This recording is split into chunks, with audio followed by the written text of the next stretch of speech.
There was a man. He lived in the 1920s, 1930s. His name was Easy Eddie. Easy Eddie was a super empowered attorney. And he was so good that he was hired by the Chicago Mafia, which was led in those days by someone named Al Capone. He was such a good lawyer. He knew the law so good, and he had so many connections, and he could manipulate things in such ways that no matter what charges they had on Al Capone or his people, they couldn't put any of them in jail. They couldn't convict him of anything. And because he was such a good lawyer, he was so valuable that the Mafia gave him enormous amounts of money. He had private airplanes.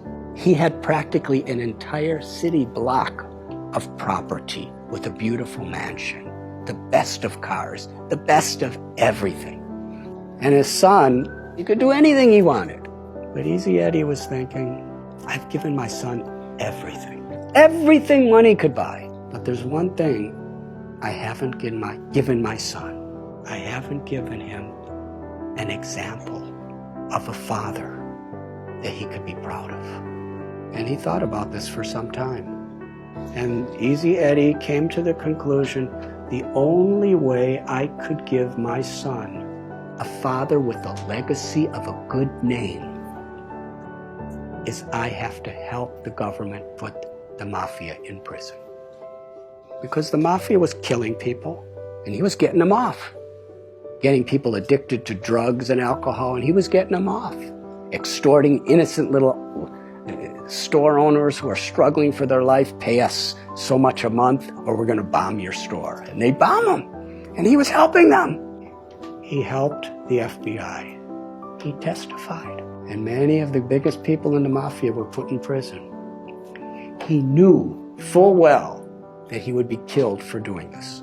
And one day he was riding in his car and another car came by and several people with machine guns filled his body with bullets, and he laid on the street dead.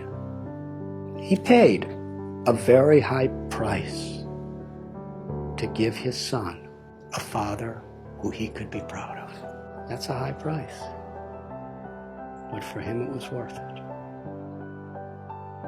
Now I'm going to tell you another story. There was a man. He was in the United States Air Force during World War II. And he was on a battleship called the USS Lexington. And he took off from his ship with a squadron of other airplanes, maybe 6 or 7, to go fight against the Japanese. As they were flying in the sky, this person realized that someone on the ship forgot to put fuel in his tank. So he radioed to the leader of his formation and said, I have to go back. He said, well, we can't. You go back. We have to keep going. On his way back, he saw about 9 Japanese bombers coming toward the USS Lexington to sink the boat, and there were thousands of people on the boat.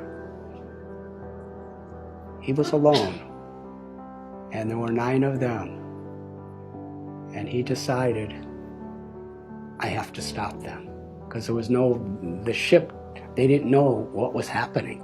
So he single-handedly charged at these 9 airplanes and was shooting and shooting and shooting, and he actually had 2 of them fall into the ocean. And then he ran out of bullets, and they were shooting at him and attacking him, and he was so enthusiastic and so fearless that he was flying at these different planes that were shooting at him, and he was knocking off their wings.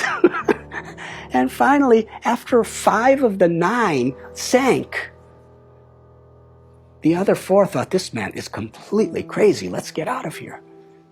And they all flew away. And he came back, his plane was all beaten up, and the people of the USS Lexington actually saw what was happening. But they weren't prepared. He was the first person in the U.S. Air Force in World War II to get the U.S. Congressional Medal of Honor, the highest award there is. His name was Butch O'Hare. And the airport in Chicago, O'Hare Airport, is named after him. He's considered one of the greatest heroes of American history because he was willing to sacrifice his own life for the higher cause of others. What makes this story so interesting is Butch O'Hare was the son of Easy Eddie. That's a strong foundation. What are we giving our children? I have seen in my life traveling around, I've been wandering around this planet for 63 years now. I've seen people work so hard for money, give it to their children, and then their children fight as enemies to see who gets it. Is that the legacy? Is that fulfilling life? Is that what we want to leave to the world? Our values, our character, the grace and the compassion, the love that flows through us is the greatest contribution we could make to our own life, to God, to our families, and to the world. And when we have those values, and we work and we build that foundation through good company and good practices and good decisions, then we could have a wonderful, fulfilling, meaningful life beyond birth, beyond death. And we could leave that as a legacy for the world.